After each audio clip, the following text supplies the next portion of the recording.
Hello, I'm Sean Hewitt. This is my colleague, Sid Smith. This week he's saved me from the jaws of the nightmare child, and he's on planet Elemental 17.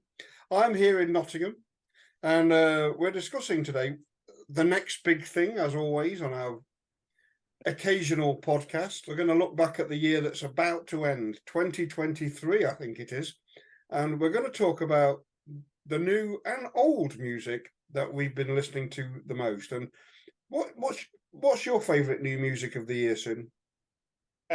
Well, I'm glad you asked. Good. It's very hard. I always find like kind of coming up with a list at the end of the year very hard because I don't keep it's all about administration. Some people keep a list. Yeah, they do. It goes by. I don't. So I forget what I was listening to back in January or March or April. And I, kind of inevitably, my end of year lists are front loaded with the things I can remember, which tends to be the most recent. However, the albums, I had a number of contenders for albums of the year for me. One of which, there's a couple of ECM albums. Harold Anderson's album was a great, fantastic release until I was reminded it came out in 2022. So but a couple of great also rounds I would quickly mention would be Dominic Miller, Guitarist. The guitarist. He did an album with for ECM. Very good album. I mean, small music, tiny music, like lots of silence, but lovely and a gorgeous guitar sound, acoustic. On a different scale altogether, I would say that Dominion by Zop, a Nottingham-based band. That's a great album. Yeah, absolutely fantastic. I have played this album to death. So that's a definite contender for me album of the year. But the one, and I've just got this one, Abstract Concrete by Charles Hewitt, and it is fantastic. It's a great album if you like. It's got bits of dub, bits of prog. It's all sorts of things. Quiet Sun, This Heat, Charles Hewitt. That's a great album. Abstract Concrete. I knew the name, yeah. There they are. And then the album of the year for me is finally Travel by the Necks, Australian outfit. This is their 19th album, I think, and it's slow music, but it burns. It's got that kind of real intensity to it. So that's an album I have played like relentlessly through 2023. I'm not sure when it came out, but it came out at some point in 2023. But the other one, definitely Zop, and definitely Abstract Concrete by Charles Hewitt. How do you narrow albums of the year down? Do you have a system? Well, I've got the Zop album, and I've forgotten about it, even though I play it quite often. Ryan, who is Zop, is a very nice bloke and a very talented bloke. And I wish I'd remembered it, because that is a great record and a really unusual record to hear in 2023, I think, as well. But there've been quite a few good albums that I've forgotten this year. I mean, I'm just sitting here listening to you. I remember the Roger Eno album he's released a few weeks ago, which I think is beautiful. A beautiful album. And I was willowing it down this morning. I was sitting in my special chair, winnowing down the things, and I've got one also ran and one winner. The also ran is this album by Lana Del Rey, if you can see that. Right. And that's called Did You Know That There's a Tunnel Under Ocean Boulevard? I always say Lincoln Boulevard. Did you know that there's a tunnel under Ocean Boulevard? And I've been in two minds about Lana Del Rey for a long time. A lot of hype, a lot of pretension. But this is actually, it's too long, and there are a couple of tracks I cut out. But for the most part of its duration, it's beautiful. It's beautiful, and it's got an air of being contemporary, and yet like that 70s singer-songwriter thing altogether. But that wasn't quite my favourite. My favourite album is PJ Harvey.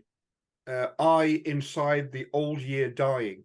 I thought this was a great record. I thought it's very stark. It's very restrained album.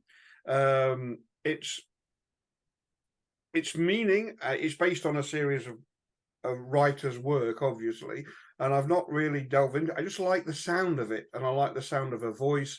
I like the sound of the arrangements, and this is the only album of the year I think you'll find the actors Ben Whishaw and Colin Morgan on backing vocals. Ben Whishaw, who is M in the James Bond films, and also Paddington, and Colin Morgan, who played Merlin on the telly. Quite what they're doing on backing vocals, I don't know, but obviously they're mates of PJ Harvey's and they're on the record, and the little photos of them in the cover singing the songs. This is an album produced by John Parrish, the excellent guitarist, who is the brother of Sarah Parrish, the actress, and he's a long-standing member of PJ Harvey's band. But I thought that was a great album. I've heard of PJ Harvey, and I know PJ Harvey's kind of vibe, but I've never heard Lana Del Rey ever. Oh yeah, I think it's a very interesting record. I say it's too long, like a lot of our. Quite hearteningly, she's making albums for CD rather than streaming. So it just you could easily program a couple of the spoken word tracks out, and it wouldn't make any difference to the musical experience. But overall, I think it's a very atmospheric and haunting record. Yeah. One of the things we're talking about albums of the year, I spend a lot of time, more than I should, listening to old albums. Same here.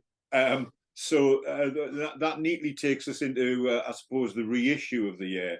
Yeah. Now you might see what I did there. Brilliant.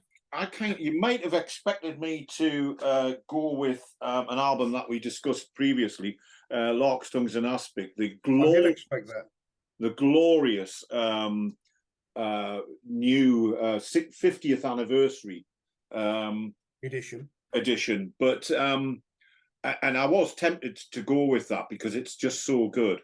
But we kind of discussed it last week, and I'm using this slot for the two people who will watch it. I'm using this slot to sort of enthuse for a minute about another reissue of an album. We in March this year we lost the great Wayne Shorter. Oh God, yes. And if you haven't watched, anybody watching this, you need to go to one of your streaming platforms and watch the Wayne Shorter 3-part documentary, because it's mad. And be Zero Gravity. Is it called Zero Gravity? Zero Gravity. It's mad as a bag of badgers, much like Wayne himself, but it's great. It's a great documentary. But so this album it's called Schizophrenia by Wayne Shorter. It was recorded in 1967, but it wasn't released by Blue Note until 1969. And I'm not sure what the delay was in that. There's 2 or 3 albums that Wayne Shorter recorded, but they were kind of held back. The title refers to, apparently, the title refers to the kind of duality of the music, at once very organized and on the other hand kind of stepping into the unknown. And it's got great tunes on it. It's got a great band. Curtis Fuller on trombone, Herbie Hancock on piano, Joe Chambers on drums, Ron Carter on bass, of course, James Spaulding on sax. It's a great ensemble record, but of course Wayne just shines, and he's such a luminous, beautiful player. So the final thing I'd say about this is on the Tone Poet series. Now, I don't buy anything on the Tone Poet series because I can't afford it, because they're like nearly 40 quid a pop. Are they? Yeah. Well, 37 quid, 37.99, that kind of price. You don't get much change out of 40 quid for this. This dropped in price one day. I noticed it. It was still expensive. I mean, I think it was like 27 quid, and that's a lot of money these days for vinyl. But you know, I have to say, for all that kind of moan about it, the pressing it sounds fantastic. It really does sound great. I've got it on CD, of course. Of course you have, yes. But I just couldn't resist it. I couldn't resist it. So this is my reissue of the year. Well, that's an album I've not heard, and I'll look into that because I love Wayne Shorter. Yeah. I just love his sound. Genius. Yeah. Well, my reissue of the year, I'm going to have to strain a bit here. I'm probably going to break an arm. This is a box set. It's the well-publicised Who's Next Lifehouse box set by Pete Townsend and The Who. This is bloody heavy, and I'm going to try and hold it as long as I can. This is 11 discs, 2 big hardback books, and if you should look at the girth of this, what a monster!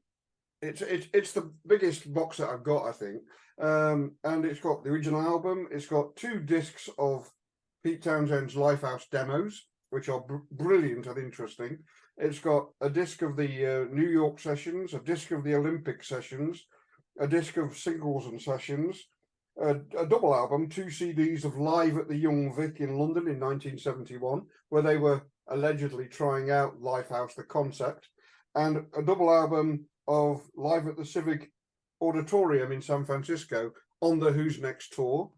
And then there's a Blu-ray with the album in 5.1 and Atmos remixed by Stephen Wilson. And it's also got a new stereo mix, and it's got a lot of the bonus tracks remixed in surround by Stephen Wilson as well.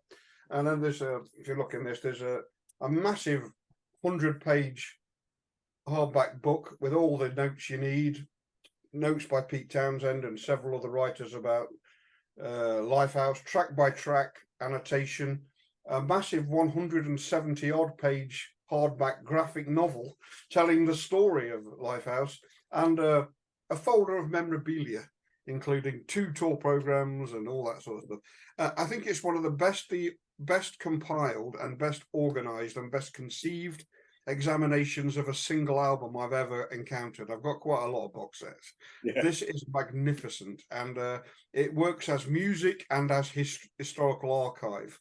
You can hear what they sounded like on stage. You can hear what the demos sounded like. You can hear what the rejected songs sounded like when Townsend wrote them and when the band played them in the studio. You can follow the whole journey of it. And the Stephen Wilson surround sound mix is brilliant, particularly in Atmos. It's just astonishing and really faithful to the original session. So I think this is the best reissue of the year, and there are loads of good reissues this year. Yeah, I was expecting you to lift up a Bob Dylan box of some kind, but well, Fragment was very good, but that was earlier this year, and I love Fragment, which is the story of the Time Out of Mind album, and there's loads of sessions on that. Yeah. But and loads of live performance as well. But I think this aces it. I think this is the box set of the year for me. I think it sets out to put the microscope on one record, and it does so brilliantly. I love it. I love it when reissues do that. When they go into, we were talking about that when we were talking about Larkstongues and Aspic 50th anniversary edition. How you get into it. That box set. I mean, I do like the Who, but that box set. What kind is? Would you say is that more than 30 quid? It certainly is. I mean, I loved your comment earlier. £27 is quite a lot for vinyl these days. That's true, apart from the words "these days" at the end. I think I've paid nearly 50 quid for the Talking Heads reissue of Stop Making Sense on vinyl, because it's the only version ever released of all the songs on. Yeah. And it does sound, by the way, amazing. It does sound amazing. There's a Jerry Harrison mix. So was that this year? Yeah. That was a great issue. That could have been a contender. Oh well, that's it. The good news is we're never short of new reissues to talk about. So long may it's never gonna stop until the bottom falls out of the vinyl and CD market in about 7 weeks' time.